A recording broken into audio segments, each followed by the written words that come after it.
ಅವಳೆ ಸಾಕ್ಷಿ.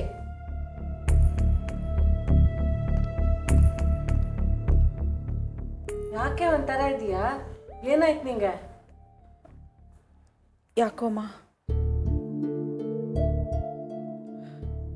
ಜೀವಕ್ಕೆ ನೆಮ್ಮದಿನೇ ಇಲ್ಲ ಅನ್ನಿಸ್ತಿದೆ. ದುರಾದೃಷ್ಟ ಮತ್ತೆ ನನ್ನ ಬೆನ್ನು ಹತ್ತಿರೋ ಹಾಗೆ ಕಾಣಿಸ್ತಿದೆ. ಯಾಕಮ್ಮ ಹೀಗೆ ಮಾತಾಡ್ತಾ ಇದೀಯಾ? ಏನಾಯ್ತು? ಈಗಾಗಿರೋದೇ ಸಾಕಪ್ಪ. ಅದರಿಂದ ಚೇತರಿಸ್ಕೊಂಡು ಹೇಗೋ ಜೀವನ ಮಾಡ್ತಿದ್ದೀನಿ. ಈಗಲೂ ಗ್ರಹಚಾರ ನನ್ನನ್ನು ಹಿಂಬಾಲಿಸ್ಕೊಂಡು ಬಂದರೆ ಏನಪ್ಪ ಮಾಡೋದು? ಸಾಕ್ಷಿ, ಯಾಕೆ ಇಷ್ಟು ಅಪ್ಸೆಟ್ ಆಗಿದೆಯಾ? Control your self. ನಾನು ಕಂಟ್ರೋಲ್ ಮಾಡ್ಕೋಬಹುದು ಪ್ರೇಮ್, ಆದರೆ ಬೇರೆಯವ್ರ ಬಾಯಿ ಹೇಗೆ ಮುಚ್ಚಿಸೋದು ಹೇಳಿ? ಈಗಾಗಲೇ ಸಾಕಷ್ಟು ಒಡಕು ಮಾತುಗಳು ತಾತನ ಕಿವಿಗೆ ಬಿದ್ದಿವೆ. ಅದ್ರ ಪರಿಣಾಮ ಹೇಗೇನಾಗುತ್ತೆ ಅಂತ ನೆನೆಸ್ಕೊಂಡ್ರೆ ತುಂಬ ಭಯ ಆಗುತ್ತೆ. ಯಾವನೇ ಒಂದು ಪ್ರಾರಬ್ಧ ದಾರಿಲಿ ಸಿಕ್ಕು ನಿನ್ನ ಬಗ್ಗೆ ಹಾಗೆಲ್ಲ ಮಾತಾಡಿದ್ದಾನೆ. ಅವನೆಲ್ಲಿ ಗಂಟು ಬಿದ್ದ ನಿನಗೆ? ಆ ಪೀಡೆ ಚಂದ್ರು ಅಂತ ಅನಿರುದ್ಧ ಫ್ರೆಂಡು. ಆ ಅಯೋಗ್ಯನ ಫ್ರೆಂಡು ಅಂದಮೇಲೆ ಇವನು ಅಯೋಗ್ಯನೇ ಆಗಿರಬೇಕು. ಇಂಥ ಅಯೋಗ್ಯರ ಬಾಯಿಗೆ ನಾವು ಆಹಾರ ಆಗುತ್ತಾ ಇದ್ದೀವಿ. ಅಂಕಲ್, ಅದೆಲ್ಲ ಕಳೆದು ಹೋಗಿರೋಂಥ ವಿಷಯ. ಅದನ್ನೆಲ್ಲ ಮರೆತು ಸಂತೋಷವಾಗಿರುವಾಗ ಈಗ ಮತ್ತೆ ಅದನ್ನು ಕೆದಕ್ಬೇಕಾ? ಏನು ಕಳೆದು ಹೋಗಿದೆ ಪ್ರೇಮ್? ಏನು ಮರ್ತಿದ್ದೀವಿ ನಾವು? ಮರೆಯೋಕೆ ಹಾಳ ಜನ ಬಿಡಬೇಕಲ್ಲ. ಅವ್ರು ಯಾವತ್ತೂ ನಮ್ಮನ್ನು ಬಿಡೋದಿಲ್ಲ. ಈ ಕೆಟ್ಟ ಕೆಲಸ ಮಾಡೋ ಜನ ಯಾವ ಲೆವೆಲ್ಗೆ ಬೇಕಾದ್ರೂ ಹೋಗ್ತಾರೆ. ಈಗಾಗಲೇ ಆ ಲೋಫರ್ ಅವನವನೋ ಇದಾನಲ್ಲ, ಅವನು ಸಾಕ್ಷಿನ ಪಬ್ಲಿಕ್ಕಲ್ಲಿ 2-3 ಸಲ ಚೀಪಾಗಿ ಮಾತಾಡಿದಾನೆ. ಇದು ಹೀಗೆ ನಡೀತಾ ಹೋದರೆ ಶ್ರೀಪತಿ ಮೇಷ್ಟ್ರು ನಮ್ಮ ಬಗ್ಗೆ ಏನು ಅನ್ಕೋತಾರೆ? ನನಗದು ಚಿಂತೆ ಆಗಿರೋದು. ಹೌದು ಪ್ರೇಮ್, ಆ ಚಂದ್ರು ಇಲ್ಲದ್ದೆಲ್ಲ ಹೇಳಿ ಮೇಷ್ಟ್ರು ತಲೆ ಕೆಡಿಸಿದ್ರೆ ಆ ಮೇಷ್ಟ್ರಿಗೆ ಮುಖ ತೋರ್ಸೋಕ್ಕಾಗದೆ ತಲೆ ಮರೆಸ್ಕೊಂಡು ಎಲ್ಲಾದರೂ ಹೋಗ್ಬೇಕಾಗತ್ತಷ್ಟೆ. ಬೇಡಮ್ಮ, ನನ್ನೊಬ್ಳಿಂದಾಗಿ ನೀವೆಲ್ಲರೂ ಕಷ್ಟಪಡೋದು ಬೇಡ. ಅದಕ್ಕೆ ನಾನೊಂದು ತೀರ್ಮಾನಕ್ಕೆ ಬಂದಿದ್ದೀನಿ.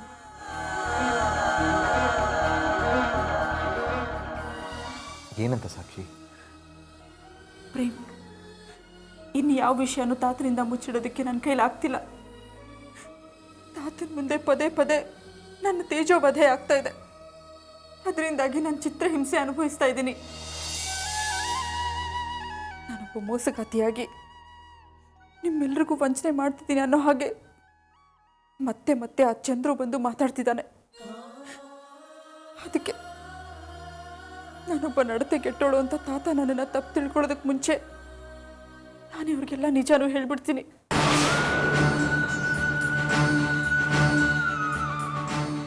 ಸಾಕ್ಷಿ, ನಿಂಗೇನಾದರೂ ಹುಚ್ಚಿಗಿಚ್ಚಿಡ್ದಿದ್ಯಾ?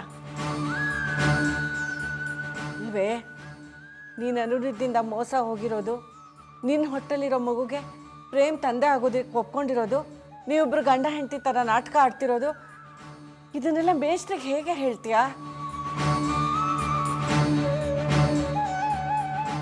ನಿನ್ನ ಹೊಟ್ಟೆಲಿರೋ ಮಗುಗೆ ನಿಜವಾದ ತಂದೆ ಆ ಪಾಪಿ ಅನಿರುದ್ಧಾನೆ ಅನ್ನೋದು ಮೇಷ್ಟ್ರಿಗೆ ಗೊತ್ತಾದರೆ ಅವ್ರು ಎದೆ ಒಡೆದು ಹೋಗುತ್ತಷ್ಟೆ.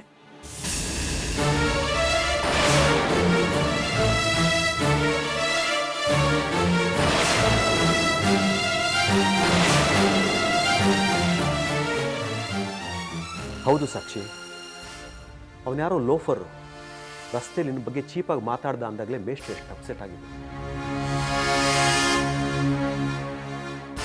ಅಂಥದ್ರಲ್ಲಿ ನಿನ್ನ ಹೊಟ್ಟೆಲಿ ಬೆಳೀತಾ ಇರೋ ಮಗು ಅವ್ರ ವಂಶದ್ದಲ್ಲ ಅಂತ ಗೊತ್ತಾದರೆ ಆ ಶಾಕನ್ನು ತಡ್ಕೊಳಕ್ಕೆ ಮೇಷ್ಟ್ರ ಕೈಯಲ್ಲಿ ಆಗುತ್ತಾ?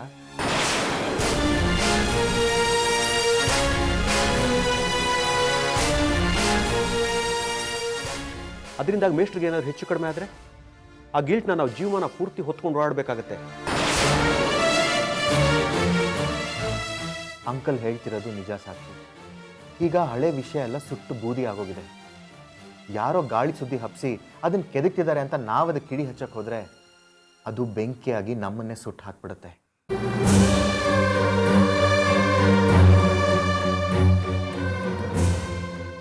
ಬೇಡ ಸಾಕ್ಷಿ, ಈ ವಿಷಯ ಯಾವುದೇ ಕಾರಣಕ್ಕೂ ತಾತಂಗೆ ತಿಳಿಯೋದು ಬೇಡ. ನಾವಿವಾಗ ಚೆನ್ನಾಗಿದ್ದೀವಿ, ಅದೇ ರೀತಿ ಇರೋಣ.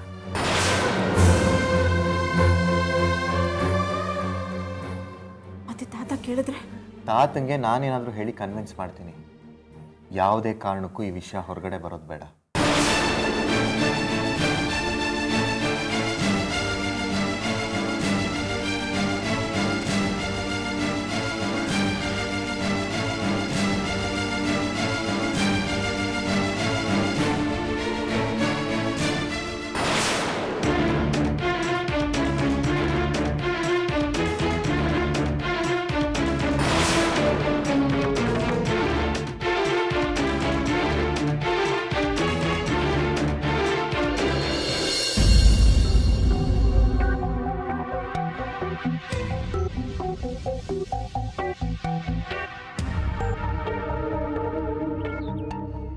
ಎಕ್ಸ್ಕ್ಯೂಸ್ ಮೀ, ನಾವು ಜಾಹ್ನವಿ ಪೇಷಂಟ್ ಕಡೆಯವರು. ಹೇಳಿ.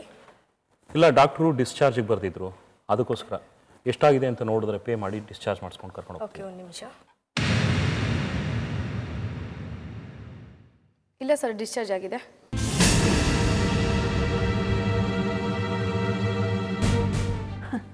ಅಲ್ಲ, ನಾವು ಬಂದಿರೋದೇ ಅವಳನ್ನ ಡಿಸ್ಚಾರ್ಜ್ ಮಾಡಿಸಿ ಕರ್ಕೊಂಡು ಹೋಗೋಕ್ಕೆ. ನಾವು ಬರ್ದೆ ಅವಳು ಹೇಗೆ ಡಿಸ್ಚಾರ್ಜ್ ಆಗ್ತಾಳೆ? ಇಲ್ಲ, ತೇಜಸ್ವಿನಿ ಅನ್ನೋರು ಬಂದು ಡಿಸ್ಚಾರ್ಜ್ ಮಾಡ್ಕೊಳ್ಕೊಂಡು ಹೋದರು.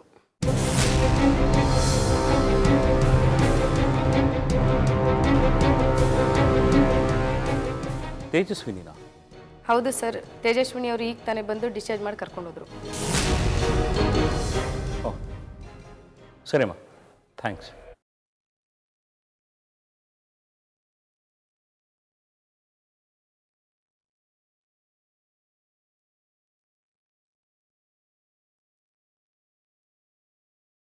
ಅಲ್ಲ, ಇವಳು ಯಾಕೆ ಡಿಸ್ಚಾರ್ಜ್ ಮಾಡಿಸಿ ಕರ್ಕೊಂಡು ಹೋದ್ಲು? ನಾವು ಬರ್ತಾ ಇರಲಿಲ್ವಾ? ಹೆಚ್ಚುಗಾರಿಕೆ ತೋರಿಸ್ಕೊಳ್ಬೇಕು ನೋಡಿ, ಅದಕ್ಕೆ ಪ್ರಸಂಗತನ. ಅದಕ್ಕೆ ನನಗೆ ಸಿಟ್ಟು ಬರೋದು. ಸಿಟ್ಟು ಯಾಕೆ ಮಾಡ್ಕೋತೀಯ ಅಲ್ಯಾ? ಅಲ್ಲ ಸತ್ತಿದೆ, ಒಂದು ಫೋನ್ ಆದರೂ ಮಾಡಿ ವಿಚಾರ ತಿಳಿಸ್ಬೋದಿತ್ತಲ್ವಾ? ಎಲ್ಲ ನಿರ್ಧಾರನ ಅವಳೇ ತಗೊಂಡ್ರೆ ಹಾಗೆ? ನಾವು ಯಾಕಿರೋದು? ಯಾಕೋ ಇದು ಅತಿ ಆಯಿತು. ಆಗಬಾರ್ದೇನೋ ಆಗಿಲ್ವಲ್ಲ. ಸತ್ಯದೇವ್, ನಿಮಗೆ ಅವಮಾನ ಅನ್ನಿಸ್ಲಿಲ್ವಾ? ಅಲ್ಲ, ಒಂದು ಮಾತು ವಿಷಯ ತಿಳಿಸ್ತಲೇ ಡಿಸ್ಚಾರ್ಜ್ ಮಾಡಿ ಕರ್ಕೊಂಡು ಹೋಗೋ ಅಗತ್ಯ ಏನಿತ್ತು ಅಂತ. ಇದು ನೀವು ಕೊಟ್ಟ ಸಲಿಗೆ ಅಷ್ಟೇ. ಆ ರಿಸೆಪ್ಷನಿಸ್ಟ್ ಮುಂದೆ ಎಷ್ಟು ಅವಮಾನ ಆಯಿತು ಗೊತ್ತಾ? ಛೇ.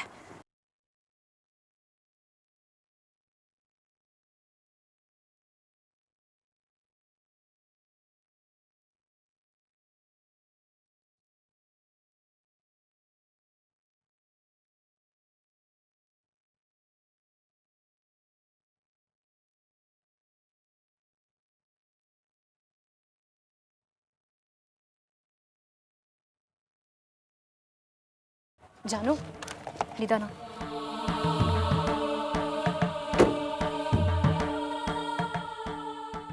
ನಿಧಾನಪ್ಪ.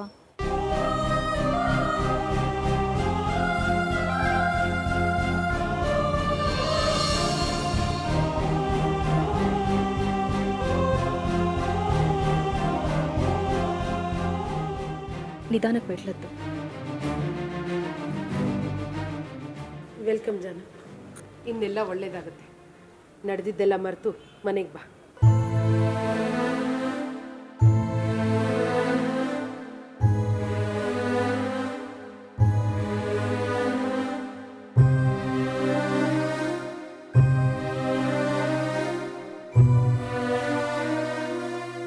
ಹೇಗಿದೆಯಾ ಜಾನ್ವಿ ಈಗ? ಪರವಾಗಿಲ್ಲ, ಸುಧಾರಿಸಿದ್ದೀನಿ. ಆದರೂ ದೇವರು ಕೊಟ್ಟ ಸೌಭಾಗ್ಯನ ಕಳ್ಕೊಂಡ್ಬಿಟ್ಟೆ ಅಕ್ಕ. ತುಂಬ ಒಂಟಿ ಅನಿಸ್ತಿದೆ. ಪ್ಲೀಸ್ ಹಾಗೆಲ್ಲ ಯೋಚನೆ ಮಾಡಬೇಡ. ನಿನ್ನ ಬದುಕು ಉಳಿದಿಯಲ್ಲ, ಅದೇ ದೊಡ್ಡದು. ಸುರಭಿ, ಜಾನು ಇಲ್ಲೇ ಇರ್ತಾಳೆ? ಇನ್ನೊಂದು ಸ್ವಲ್ಪ ದಿನ ಅಷ್ಟೇ, ಆಮೇಲೆ. ಯಾಕೆ ಸ್ವಲ್ಪ ದಿವಸ? ನೋಡು, ಇದು ನಿನ್ನ ಮನೆ. ನಿನಗಿಲ್ಲಿ ಎಷ್ಟು ದಿನ ಬೇಕೋ ಅಷ್ಟು ದಿನ ಇರಬಹುದು. ನಿನ್ನನ್ನು ಯಾರು ಯಾವ ಪ್ರಶ್ನೆಯನ್ನು ಕೇಳಲ್ಲ. ನೀನು ಅಷ್ಟೇ, ಯಾವ ಮುಜುಗರಗಳನ್ನು ಇಟ್ಕೊಬೇಡ. ನಿನಗೆ ಎಷ್ಟು ದಿನ ಬೇಕೋ ಅಷ್ಟು ದಿನ ನೀನಿಲ್ಲಿರೋ ಅಧಿಕಾರ ನಿನಗಿದೆ. ಥ್ಯಾಂಕ್ಸ್ ಅಕ್ಕ.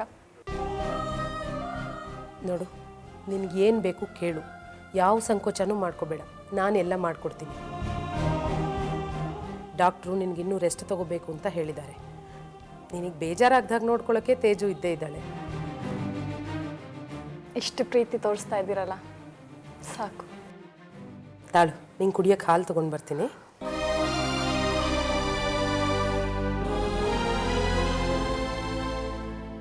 ಅಕ್ಕ, ಸುರಭಿ ಅಕ್ಕ ಅಷ್ಟು ಮದರ್ಲಿ ಅಲ್ವಾ? ನನ್ನ ತಾಯಿನ ನಾನು ಸುರಭಿನಲ್ಲಿ ಕಾಣ್ತೀನಿ. ಅವಳೇ ನನಗೆಲ್ಲ.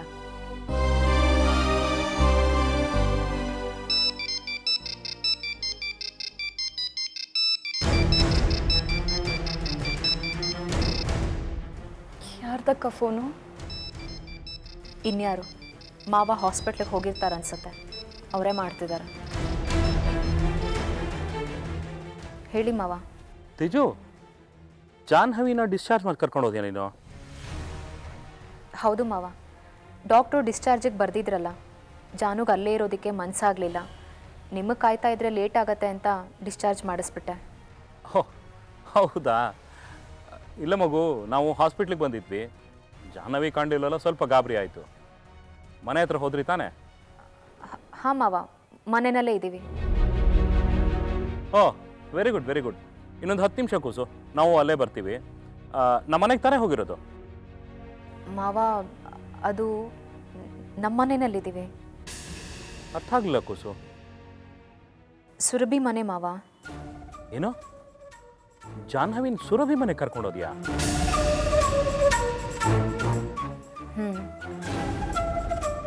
ಅಲ್ಲ ಮಗು, ಅಲ್ಲಿ ಯಾಕೆ ಕರ್ಕೊಂಡು ಹೋದಿ ನೀನು ಅವಳನ್ನ? ನಿನ್ನನ್ನು ಕೇಳಿದ್ದು ನಮ್ಮನೆ ಕರ್ಕೊಂಡು ಹೋದ್ಯಾ ಅವಳನ್ನ ಅಂತ. ಇಲ್ಲ ಮಾವ, ಆ ಮನೆಗೆ ಹೋಗಲಿಲ್ಲ. ಅಲ್ಲಿಗೆ ಬರೋ ಮನಸ್ಸಿರಲಿಲ್ಲ. ಅಲ್ಲ ಅಲ್ಲ ಕೂಸು, ಹೀಗೆ ಯಾಕೆ ಮಾಡ್ದಿ ನೀನು? ಸುರಭಿ ಮನೆಗೆ ಯಾಕೆ ಕರ್ಕೊಂಡು ಹೋದ್ಯಾ ಅವಳನ್ನ? ನನಗೆ ಬೇಜಾರು ಮಾಡಬೇಕು ಅಂತ ಹೀಗೆ ಮಾಡ್ತಿದ್ದೀರಾ ನೀವು? ಕುಸು, ನನಗೆ ಅನುಭವಿಸಿ ಸಾಕಾಗೋಗಿದೆ ಮಗು. ಅಲ್ಲ ಮಗು, ಗಂಡು ಮಕ್ಕಳು ನೋವು ಕೊಡ್ತಾ ಇದ್ದಾರೆ, ಅಷ್ಟು ಸಾಲದು ಅಂತ ಈಗ ಸೊಸೆಂದ್ರು ನೀವು ನೋವು ಕೊಡೋಕೆ ಶುರು ಮಾಡಿದ್ರಾ? ಅಕ್ಕ ಕೊಡಿ, ನಾನು ಹೇಳ್ತೀನಿ. ಕೊಡಿ ಅಕ್ಕ. ಮಾವ, ನಾನು ಜಾನ್ವಿ. ಕುಸು, ಹೀಗೆ ಯಾಕೆ ಮಾಡ್ದಿ? ನೀನು ಯಾಕೆ ಅವ್ರ ಮನೆಗೆ ಹೋದಿ? ಇನ್ನೇನು ಮಾವ, ಇಷ್ಟಾದ್ಮೇಲೂ ಆ ಮನೆಗೆ ಬರಬೇಕಾಗುತ್ತಾ? ಮಗು, ಅದು ನಿನ್ನ ಮನೆ ಅಲ್ವಾ? ಎಲ್ಲ ಮುಗ್ದೋಯ್ತಲ್ಲ ಮಾವ, ಇನ್ನೇನಿದೆ ಅಂತ ಆ ಮನೆಗೆ ಬರಲಿ ಹೇಳಿ?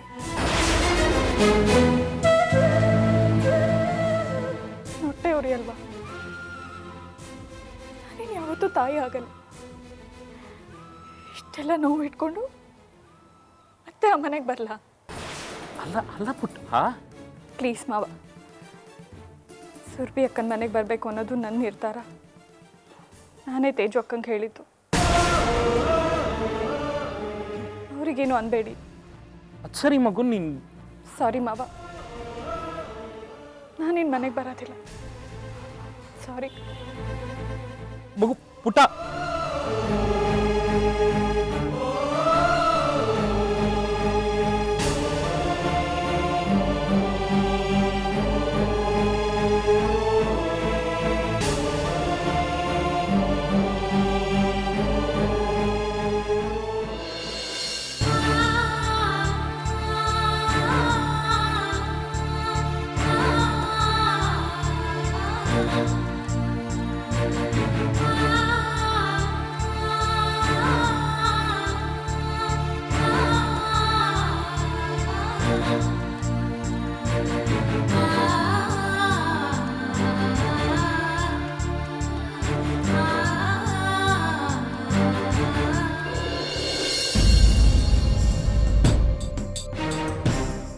ಜಾಹ್ನವಿ ಈ ಮಟ್ಟಕ್ಕೆ ಹಠ ಸಾಧಿಸ್ತಾಳೆ ಅಂತ ನಾನು ಅನ್ಕೊಂಡಿರ್ಲಿಲ್ಲ ಸತ್ಯದೇವ್.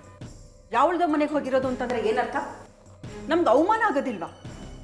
ತೇಜಸ್ವಿನಿಗೆ ಈ ಥರ ಅಧಿಕ ಪ್ರಸಂಗತನ ಕೊಟ್ಟೋರು ಯಾರು? ಇದನ್ನೆಲ್ಲ ಕೇಳೋದಕ್ಕೆ ನಿಮಗೆ ಬಾಯಿಲ್ವಾ ಸತ್ಯದೇವ್? ಹೇಳ್ತೀನಿ ಅಹಲ್ಯ, ನಾನು ನಿಮ್ಮ ಮನೆಗೆ ಬರ್ತೀನಿ, ನನ್ನ ಲೈಫ್ ಬಗ್ಗೆ ಗ್ಯಾರಂಟಿ ಕೊಡ್ತೀರಾ ಅಂತ ಜಾಹ್ನವಿ ಕೇಳ್ತಾಳೆ. ಏನು ಹೇಳಿ? ಹಾಗಂತ ಇನ್ನವಳ ಮನೆಗೆ ಬರೋದೇ ಇಲ್ವಾ? ಕೊನೆವರೆಗೂ ಸುರಭಿ ಆಗಲಿ ತೇಜಸ್ವಿನಿ ಆಗಲಿ ಅವಳು ನೋಡ್ಕೊಳಕ್ ಸಾಧ್ಯನಾ? ಅಹಲ್ಯ, ನಾನು ನೀನು ಕೊನೆ ತನಕ ಚೆನ್ನಾಗೇ ಇರ್ತೀವಿ ಅಂತ ಅಂದ್ಕೊಂಡಿದ್ವಿ. ಆದರೆ ನನಗೆ ಮೋಸ ಮಾಡೋಕ್ಕೂ ಹಿಂದೆ ಮುಂದೆ ನೋಡಲಿಲ್ಲ. ಹಾಗಂತ ನಾನು ಕಂಪ್ಲೇಂಟ್ ಮಾಡೋಕ್ಕಾಗತ್ತಾ? ಅಹಲ್ಯ ನನ್ನನ್ನು ಕೊನೆ ತನಕ ನೋಡ್ಕೊಳ್ಳಲ್ಲ ಅಂತ. ಸತ್ಯದೇವ್, ಆ ವಿಚಾರವಾಗಿ ಆಲ್ರೆಡಿ ನಾನು ನಿಮ್ಮ ಹತ್ರ ಕ್ಷಮೆ ಕೇಳಿ ಆಗಿದೆ. ಮತ್ತೆ ಮತ್ತೆ ಆ ವಿಷಯ ತೆಗೆದು ನನ್ನ ಕಾಲು ಇಳಿಬೇಡಿ, ನಂಗೆ ಅವಮಾನ ಆಗುತ್ತೆ. ಇದು ಹಾಗೇನೆ. ನಿನ್ನ ಸೊಸೆಯರ ಹತ್ರ ನೀನು ಪ್ರಾಮಾಣಿಕತೆ ನಿಯತ್ ಎಕ್ಸ್ಪೆಕ್ಟ್ ಮಾಡ್ತಿಲ್ಲ. ನನ್ನ ಜೊತೆ ನೀನು ಎಷ್ಟು ಮಟ್ಟಿಗೆ ಬಾಂಧವ್ಯ ನಿಭಾಯಿಸಿದೆ ಗೊತ್ತಾ ನಿನಗೆ? ನಾನಿಟ್ಟಿದ್ದ ನಂಬಿಕೆ, ಅವಲಂಬನೆ ಎಲ್ಲದಕ್ಕೂ ಒಂದೇ ಸಾರಿ ತಿಲಾಂಜಲಿ ಕೊಟ್ಬಿಟ್ಟಿಲ್ಲ. ಅಲ್ಲಿ ದ ಹೋಲ್ ಕಾನ್ಸೆಪ್ಟ್ ಫಾಲ್ಸ್, ಬಿದ್ದೋಯ್ತು. ಸತ್ಯದೇವ್, ಎಲ್ಲರೂ ನಿನ್ನ ಹಾಗೇನೆ. ಜಾಹ್ನವಿ ಯಾತಕ್ಕೆ ಅನಿರುದ್ಧಿಗೆ ಲಾಯಲ್ ಆಗಿರ್ಬೇಕು? ನೀನೇ ಹೇಳು. ತೇಜಸ್ವಿನಿ ಯಾತಕ್ಕೆ ಆದಿತ್ಯನ ಬಗ್ಗೆ ಧರ್ಮ ಕರ್ಮ ನೋಡ್ಬೇಕು? ಹೇಳು ನೀನು. ಅಹಲ್ಯ, ಒಂದು ಚೆನ್ನಾಗಿ ನೆನಪಲ್ಲಿಟ್ಕೊ. ನಿನ್ನ ಸೊಸೆ ಜಾಹ್ನವಿ ಅನಿರುದ್ಧಿಗೆ ಜೀವದಾನ ಮಾಡಿದ್ದಾಳೆ. ಇಲ್ಲದೆ ಇದ್ರೆ ಅವನು ಇಷ್ಟೊತ್ತಿಗೆ ಪೊಲೀಸ್ ಸ್ಟೇಷನ್ಲಿ ಕೊಳಿತಾ ಇರಬೇಕಾಗಿತ್ತು. ಅವತ್ತು ಅವ್ರ ಮನೆಗೆ ಹೋಗಿ ಅವಲತ್ಕೊಂಡಿಲ್ಲ. ಅವಾಗ ನಿನ್ಗೆ ಅವಮಾನ ಅನಿಸ್ಲಿಲ್ವಾ? ನೋಡು, ಜಾಹ್ನವಿ ದೂರನ ವಾಪಸ್ ತಗೊಳ್ಳೋದಕ್ಕೆ ತೇಜಸ್ವಿನಿನೇ ಕಾರಣ. ಅದನ್ನ ಚೆನ್ನಾಗಿ ಜ್ಞಾಪಕ ಇಟ್ಕೊ. ಅದಕ್ಕೆ ನಾನೇನು ಮಾಡಬೇಕಾಗುತ್ತೆ? ಅಲ್ಲ ಸತ್ಯದೇವ್, ಆ ಕಡೆ ಕಂಪ್ಲೇಂಟ್ ಕೊಡ್ಸೋದು ಅವಳೆ, ರಿಲೀಸ್ ಮಾಡಿಸೋದು ಅವಳೆ. ತೇಜಸ್ವಿನಿ ನನ್ನ ಆಜನ್ಮ ಶತ್ರು. ಹಾ, ಯಾಕಪ್ಪ? ಓಹೋ, ಈಗ ತಮಗೆ ಹೆಂಡತಿ ಜ್ಞಾಪಕ ಬಂತೇನೋ? ಜಾಹ್ನವಿದು ಡಿಸ್ಚಾರ್ಜ್ ಆಯಿತು. ಸುರಭಿ ಮನೆಗೆ ಹೋದ್ಲು. ಕರೆದ್ರೆ ಬರಲ್ಲ ಅಂತ.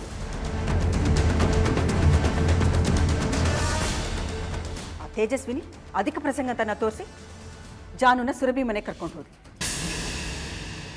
ಅಲ್ಲ, ಅಲ್ಲಿ ಯಾಕೆ ಹೋಗಿದ್ದಾಳೆ? ಇಲ್ಲಿ ಯಾಕೆ ಬರ್ತಾಳ ಅವಳು? ಇಲ್ಲ, ಅವಳು ಕೊಲೆ ಆಗಲ್ಲ ಅಂತ ಏನು ಗ್ಯಾರಂಟಿ?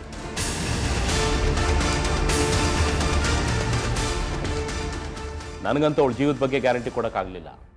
ಅದಕ್ಕೆ ಅವಳು ಸುರಭಿ ಮನೆಗೆ ಹೋಗಿದ್ದಾಳೆ. ನಿಮ್ಮ ಯೋಗ್ಯತೆಗೆ ನಿಮ್ಗೆ ಹೆಂಡತಿರ್ ಬೇರೆ ಕೇಡು. ಎಲ್ಲಾದ್ರೂ ಹೋಗು ಸಾರಿ. ಸತ್ಯದೇವ್, ಯಾಕೆ ಇಷ್ಟು ಕೆಡ್ದಾಗ ಮಾತಾಡ್ತಿದ್ದೀರಿ? ಅಹಲ್ಯ, ದೇವರಾಣೆಗೂ ಒಳ್ಳೆ ಮಾತು ನನ್ನ ಬಾಯಿಂದ ಬರ್ತಾ ಇಲ್ಲ. ನೋಡ್ಕೊಂಡಿದ್ಯಾ ನಿನ್ ಮನೆ? ಸ್ಮಶಾನ ಆದಂಗಾಗಿದೆ, ಸ್ಮಶಾನ. ನಾನು ನೀನು ಬಿಟ್ರೆ ದೃಷ್ಟಿ ಬೊಂಬೆಗಳಾಗೆ 2 ಗೂಬೆಗಳು. ನಿಮ್ಮ ಮನೆ ಭಾಗ್ಯಲಕ್ಷ್ಮಿಯಲ್ಲಿ, ಜಾಹ್ನವಿಯಲ್ಲಿ, ತೇಜಸ್ವಿನಿಯಲ್ಲಿ ಒಂದ್ಸಾರಿ ನಿಮ್ಮ ಆತ್ಮಾವಲೋಕನ ನೀವೇ ಮಾಡ್ಕೊಳ್ಳಿ, ಆಗ ಗೊತ್ತಾಗುತ್ತೆ.